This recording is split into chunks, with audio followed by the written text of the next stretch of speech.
안녕하세요. 관세 환급 특례법에 대해서 오늘 좀 보겠습니다. 먼저 요 관세 환급 특례법이라는 것을 좀 볼 텐데요. 요 관세 환급 특례법을 보기 이전에 먼저 요 관세 환급, 특히 요 환급이라는 거에 대해서 좀 먼저 알아보고 갈 필요가 있을 것 같아요. 먼저 이 환급이라고 하는 것은요. 환급이라고 하는 것은 납부한 세금을 돌려주는 겁니다. 돌려주는 것. 근데 환급의 대상이 현재 요 관세이고요. 이 관세 환급에 대해서 특별한 규정을 둔 법이 관세 환급 특례법입니다. 그래서 그 특별한 규정을 둔 대상이 한 가지 따로 두고 있는데요. 오로지 대상이 요 수출용 원재료가 현재 그 대상입니다. 그럼 여기 수출용 원재료라는 개념이 또 한 번 나오게 돼서 이것도 잠깐 그림으로 한번 가 보실 필요가 있으신데요. 간단히 이렇게 삼국으로 한번 그려 보겠습니다. 현재 지금 여기 중국으로부터 원재료 A를 수입합니다. 요 원재료 수입을 하는 겁니다. 근데 아시겠지만 요 수입이라는 개념, 수입 시에는 무엇을 납부하죠? 맞습니다. 관세를 납부하게 됩니다. 그러면 이제 요 A를 수입함으로써 관세가 납부된 상태고요. 근데 요 A를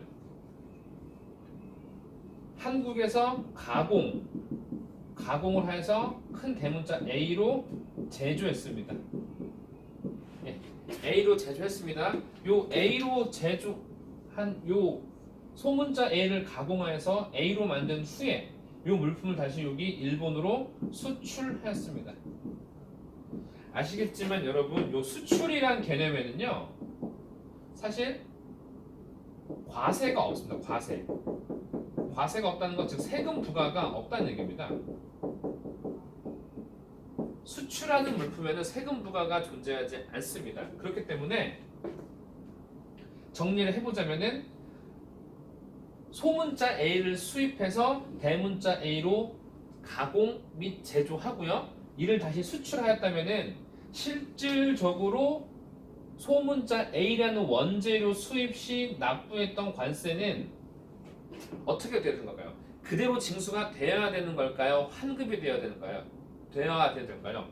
이유는 일단 먼저 결론부터 말씀드리면 환급이 되어야 됩니다. 환급. 이유란 일단 먼저 관세란 그 명칭이 소비세와도 같습니다. 그럼 어디서 소비하느냐? 그렇죠.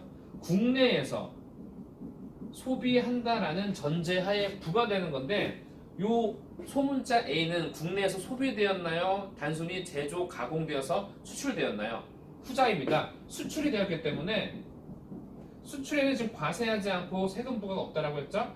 그러니 국내 소비된 게 아니기 때문에 이미 납부되었던 관세는 원재료 수입 시 납부했던 특정 요 A를 수입할 때 냈던 관세는 자연스럽게 환급되는 겁니다. 그러면은 여기서 수출용 원재료라고 표시할 수 있는 그 물품은 뭘까요? 맞습니다. 여기 소문자 A, 이게 바로 수출용 원재료고요. 그리고 대문자 A는요, 수출 물품이 되는 겁니다. 결국 요 소문자 A, 수출용 원재료는요, 수출을 위해서 수입됐기 때문에 당연히 관세를 환급하는 것이고 그 해당 수출용 원재료에 대해서 관세 환급을 규정하고 있는 법이 요 관세 환급 특례법이라고 보시면 될 것 같아요.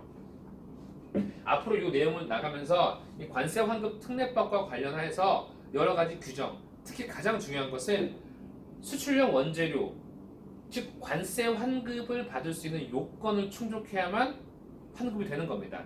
그 대표적인 예로는 환급 대상 원재료여야 되고요. 어떠한 정해진 환급 요건을 갖춰야 되고요. 그 다음에 법에서 규정한 수출 이행 기간을 반드시 지켜줘야 됩니다. 그래서 앞으로 여러분들이 이 앞으로 저와 함께 가시려고 관세 환급 특례법은 그런 내용을 차근차근 배워볼 예정입니다. 실질적으로 관세 환급 특례법을 규정한 세 가지의 중요한 기능이 있습니다. 보시면요.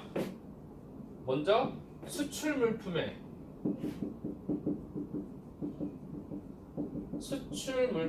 가격 경쟁을 위해서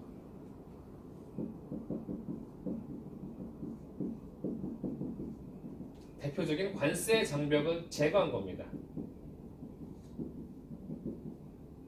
수출 물품에 요 A라는 수출 물품에 만약에 관세가 부과된다면요, 관세가 부과된 만큼 물품 단가는 올라갈 테고 전 세계 글로벌한 전 세계에서 수출 경쟁을 하기에는 조금 어려울 수가 있습니다. 그 다음에 두 번째 보시면은 수입 시부터 환급 시까지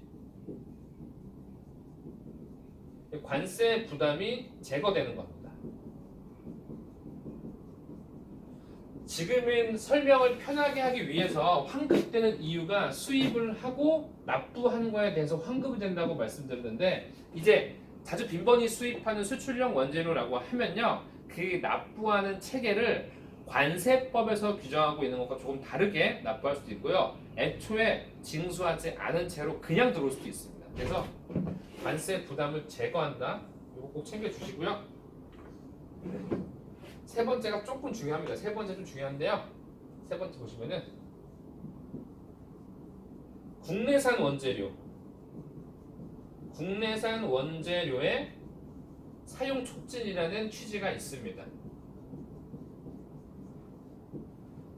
지금 제가 여기서 말씀드렸던 원재료는 이 해외로부터 수입하는 수출용 원재료인데요, 아무래도 수입하는 수출용 원재료보다는 국내에서 자발적으로 만들어진 원재료를 이용하여서 수출하는 게 훨씬 더 이득이겠죠. 그렇기 때문에 실질적으로는 요 수입하는 원재료보다 국내에서 만들어지는 원재료를 더 챙겨준다고 보시면 될 것 같아요. 네, 이렇게 해서 관세 환급 특례법에 대해서 OT를 잠깐 했습니다. 왜냐면 이제 요 법을 들어가기 앞서서 도대체 이 법의 의미가 뭔지, 왜 만들었는지가 중요합니다. 사실 예전에 이 규정 같은 경우는 관세법이라는 틀 안에 들어가 있었어요. 관세법이라는 틀 안에 들어가 있다가 워낙 수출용 원재료가 많이 수입되고 그리고 그에 따른 수출도 많이 이루어짐에 따라서 업무 절차가 점점 많아지고 있었습니다. 그래서 그에 대한 본격적인 규정들을 다 세우기 위해서 아예 특례법, 특별히 정한 수출용 원재료에 대해서만 특별히 정한 이 법을 따로 만든 겁니다.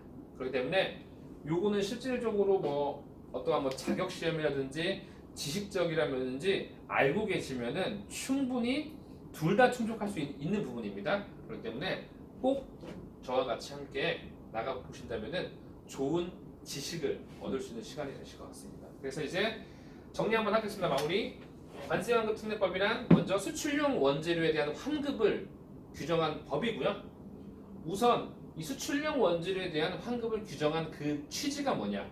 수출 물품의 가격 경쟁을 위해서 관세 장벽을 제거했고요. 그 다음에 수입 시부터 환급 시까지 관세 부담을 제거한 거고요. 끝으로 국내산 원재료의 사용 촉진을 통해서 국내 제조 가공업체가 좀 더 수출을 많이 알고 수출을 함에 있어서 좀 더 나라의 그 외환 획득이란 기여를 할 수 있도록 만든 제도입니다. 지금 좀 그림이 전부 다 그려진 상태인데요.